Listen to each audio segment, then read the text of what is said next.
Social media પર પોતાના અલગ અંદાજો અને વિવાદોને લઈ અને ચર્ચામાં રહેતી કીર્તિ પટેલની આખરે પૂણા પોલીસે ધરપકડ કરી છે.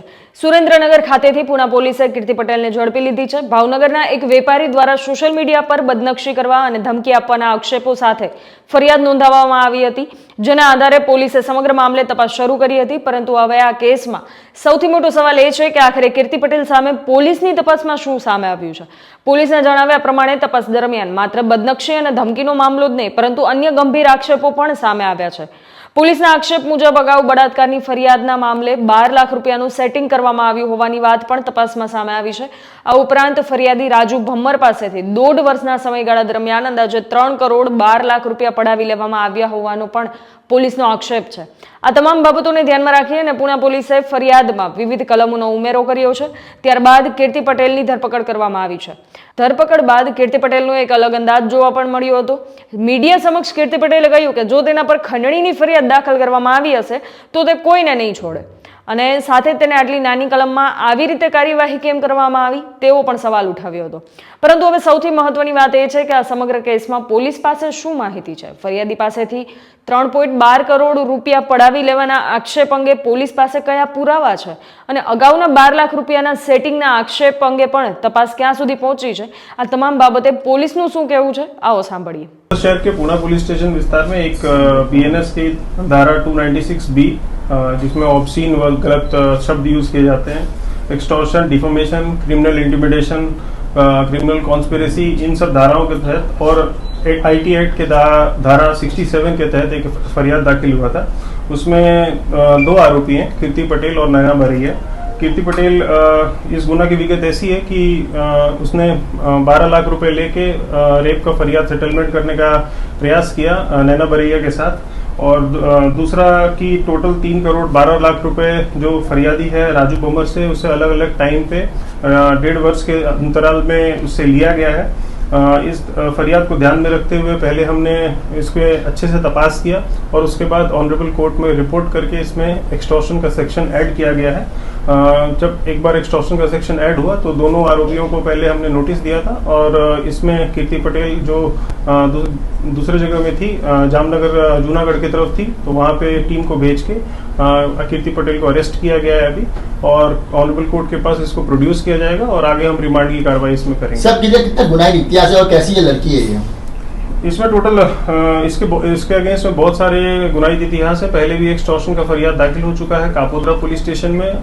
इसमें हमने ये भी देखा है कि सोशल मीडिया का इन्फ्लुएंस में इसने बहुत सारा गलत मैसेज और वीडियोस वायरल किया है. इसके ध्यान में रखते हुए जो लोकल पुलिस स्टेशन हैं जैसे कि Kapodra police station, Poona police station, इन्होंने अपने तरफ से इंस्टाग्राम और फेसबुक को रिक्वेस्ट रेज करके अकाउंट डीएक्टिवेट करने का रिक्वेस्ट रेज किया. उसको कंप्लाई करते हुए लीगल कंप्लायंस को ध्यान में रखते हुए इंस्टाग्राम ने कंप्लाई करते हुए इनके इंस्टाग्राम अकाउंट को अभी डीएक्टिवेट किया है. आगे भी हम इसमें कभी कंटिन्यूअस वॉच में हैं और इसकी पूरी गुनाहित इतिहास को हम स्टडी कर रहे हैं, और उसमें जो भी लीगल कार्रवाई आगे हम कर सकते हैं उसको सब कुछ इस्तेमाल किया जाएगा. सर लास्ट टाइम भी पूना पुलिस स्टेशन के बाहर आके हंगामा किया था, वीडियो बनाया था, उसमें कोई कार्रवाई होगी? नहीं, वो वीडियो बनाया था.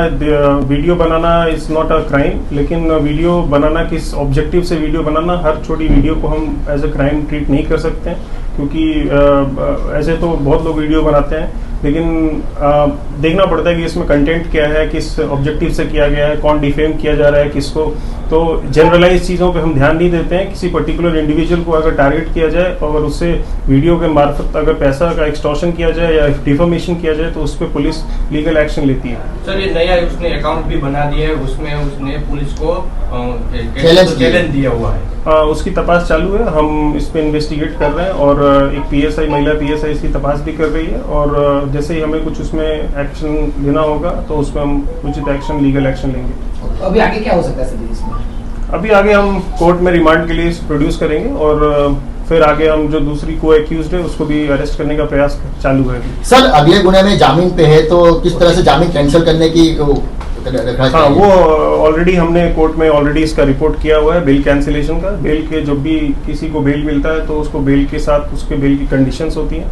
जब भी वो कंडीशंस वायलेट की जाती हैं, उसको तोड़ा जाता है तो पुलिस के द्वारा बेल कैंसिलेशन का रिपोर्ट किया जाता है ऑनरेबल कोर्ट को, और फिर कोर्ट अगर उसको ग्राह्य रखती है तो फिर उसमें बेल कैंसिलेशन होता है। तो हमने ऑलरेडी रिपोर्ट किया हुआ है और उसके हम फॉलोअप भी करेंगे।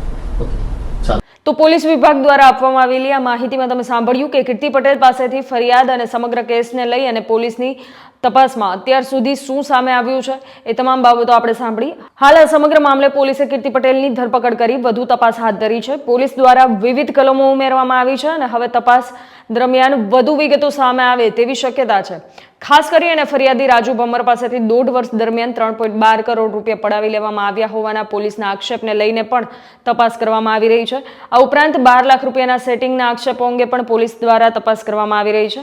બીજી તરફ કીર્તિ પટેલ દ્વારા પોતાના પર લગાવવામાં આવેલા આક્ષેપો અંગે પોલીસને કાર્યવાહી અંગે જે નિવેદનો આપવામાં આવ્યા છે તે પણ હવે સમગ્ર મામલામાં ચર્ચાનો વિષય બન્યા છે। કોર્ટમાં આ કેસની કાર્યવાહી કઈ દિશામાં આગળ વધે છે અને કીર્તિ પટેલ સામે લગાવવામાં આવેલા આક્ષેપો અંગે કાયદાકીય રીતે શું બહાર આવે છે તે જોવું મહત્વનું રહેશે। હાલ પૂરતું કીર્તિ પટેલની ધરપકડ બાદ આ સમગ્ર મામલો ફરી એકવાર ચર્ચાના કેન્દ્રમાં આવ્યો છે અને પોલીસની તપાસ આગળ વધવાની સાથે આ કેસમાં હજુ વધુ ખુલાસા થાય તેવી શક્યતા છે। બસ આ સાથે જ વધુ વિગત માટે જોડાયેલા રહો સ્વરાજ સાથે।